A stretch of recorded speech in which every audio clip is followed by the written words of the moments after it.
fəxr etməyə, öyünməyə, yaxşı dostun adı bəsdir.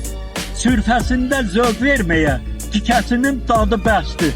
Dost var duzlu çörəklidir, dost var açıq ürəklidir, dost var dosta gərəklidir. Yaxşısını sınayıram, yamanını qınayıram, indi tanıyıram, hansı gündə görə gərəklidir. Dost görmüşəm, qucaqlaşıb ağlaşıblar dərd üstündə. Dost görmüşəm, şeş-beş atıb dalaşıblar nərd üstündə. Allah eyləsin dostlardan eləməsin.